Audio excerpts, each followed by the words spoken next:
Welcome to the deep dive.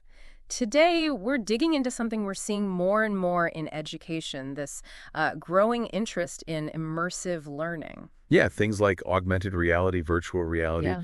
institutions are definitely exploring it. But for the leaders, the presidents, the deans, figuring out how to actually bring this stuff in, well, that's a pretty big challenge, isn't it? It really is. It's way beyond just, getting the newest gadget. They're asking serious questions. Does this fit our mission? What difference will it really make? Can we even afford it? Technologically, are we ready? Exactly. Which is why we're focusing today on this new resource from EON Reality. It's basically a big FAQ document designed for exactly those leaders trying to navigate this. A practical guide, essentially. Yeah, think of this deep dive as us pulling out the absolute must-know questions and answers from that FAQ. Our mission is to get you, the listener, up to speed quickly on what truly matters when considering these immersive technologies. And it's structured really well, I think. It looks at the big picture strategy, the effect on teaching, on students, the technical side, the money side, all of it. Okay, let's start with that strategic angle then. Huh. The FAQ seems to really push leaders on the why. What kind of core questions does it bring up for administrators? Well, it forces them to think about, okay, how does this immersive tech genuinely align with our core mission? How can it actually make us stand out, competitively? Differentiate, yeah. Exactly. And crucially, what are the measurable results we expect?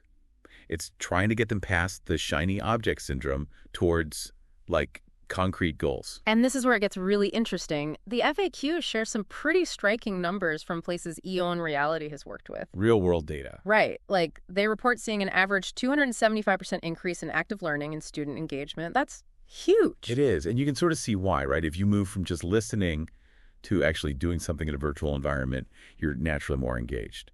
It turns passive learning active. Makes sense. And that engagement seems to lead to better outcomes, too.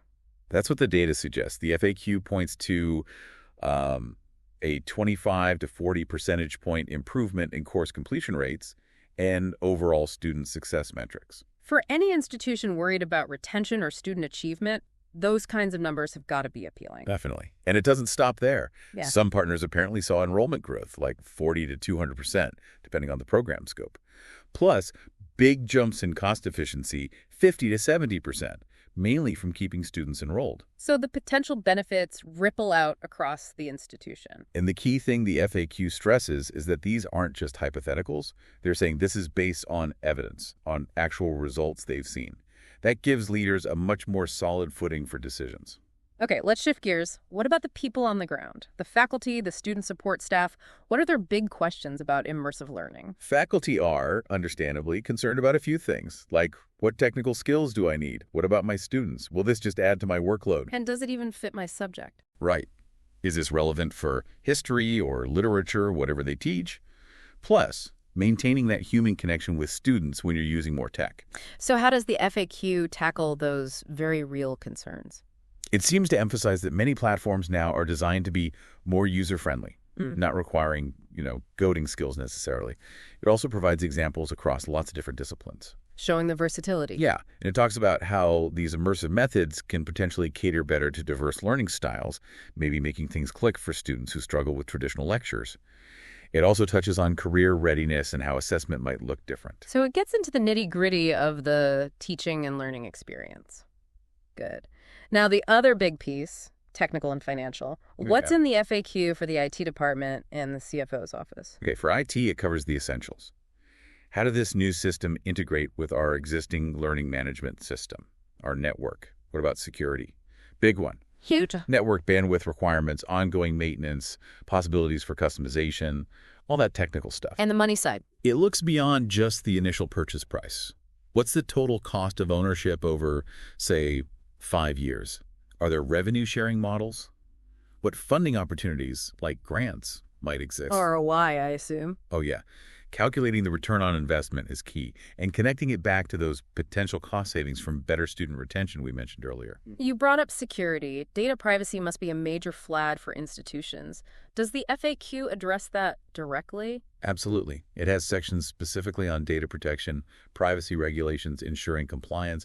They know that's non-negotiable when you're dealing with student data in these new environments. Okay, so strategy, teaching impact, tech, finance, covered. What if an institution says, okay, we're interested? Does the FAQ give any guidance on the actual process of implementing this? It does offer a kind of general roadmap. It outlines typical steps, talks about setting realistic timelines. Not trying to boil the ocean immediately? Exactly. It suggests maybe starting with pilot projects in specific departments or courses, figure out what works, learn lessons, then scale up. And of course, thinking about the resources people, training, support needed to make it successful. I noticed one question in the outline stood out. What differentiates modern approaches and traditional solutions in educational technology? Asking that directly seems important. It really is. Because leaders need to understand, okay, we already have online resources, maybe simulations. What makes this immersive stuff truly different? What's the unique value add? The FAQ helps spell that out. And it sounds like it loops back to reinforce answers to those initial worries. Faculty concerns, data security, costs, compatibility. Precisely. It tries to anticipate the key questions from all angles and provide answers grounded in evidence and practical experience. The goal is to build confidence for leaders. So summing it up, this EON Reality FAQ sounds like a genuinely useful tool for educational leaders who are looking at immersive learning. It seems to cut through the hype. Yeah, it focuses on the practicalities, the potential impacts, both good and challenging, based on real data. It's about enabling informed decisions. Good stuff. And for you listening, if you want to explore even further, the original text mentioned EON Reality also has a podcast and the EON XR spoken blog for more details. But this FAQ itself seems like a really strong starting point for getting your head around the why, the what, and the how of bringing immersive learning into an educational setting. Which brings us nicely to our final thought for you today. As schools and universities increasingly look to technologies like VR and AR, really understanding the fundamental reasons why they're doing it and the practical steps for how to implement it effectively, that becomes absolutely critical if you want to create learning experiences that are truly transformative, not just technologically novel. So the question to ponder is, what fundamental shifts in the very nature of education might these immersive technologies ultimately enable? Something to think about. Thanks for taking this deep dive with us.